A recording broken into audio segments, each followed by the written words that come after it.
সচিবালয়ের প্রবেশে বেসরকারি ব্যক্তিদের জন্য দেওয়া সকল অস্থায়ী পাস বাতিল করেছে অন্তর্বর্তী সরকার। এছাড়া সাংবাদিকদের অনুকূলে দেওয়া অ্যাক্রিডিটেশন কার্ড দিয়ে সচিবালয়ের প্রবেশাধিকারও পরবর্তী নির্দেশ না দেওয়া পর্যন্ত বাতিল করা হয়েছে। সাংবাদিক সহ বেসরকারি কেউ আপাতত সচিবালয়ে প্রবেশ করতে পারবেন না। স্বরাষ্ট্র মন্ত্রণালয়ে দায়িত্বরত প্রধান উপদেষ্টার বিশেষ সহকারী মোহাম্মদ খোদা বখশ চৌধুরীর স্বাক্ষর করা এক প্রেস বিজ্ঞপ্তিতে এই সিদ্ধান্ত জানানো হয়। বিজ্ঞপ্তিতে বলা হয়েছে, আগুনের ঘটনায় উদ্ভূত পরিস্থিতিতে সচিবালয়ের নিরাপত্তা বিঘ্নিত হওয়ার পরিপ্রেক্ষিতে এই আদেশ জারি করা হয়েছে।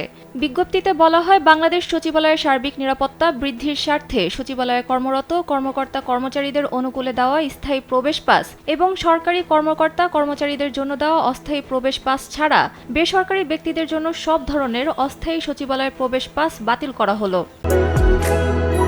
বাংলাদেশের একমাত্র মাল্টিন্যাশনাল টাইলস ব্র্যান্ড আরএকে সিরামিক্স। বাতিল করা সচিবালয়ের প্রবেশ পাসধারীরা আগামী 15 দিনের মধ্যে Bangladesh police crime command and control centre DMP 15 Abdul Gani road ঢাকায় স্থাপন করা বিশেষ সেলের মাধ্যমে নতুন করে অস্থায়ী প্রবেশ পাসের জন্য আবেদন করতে পারবেন।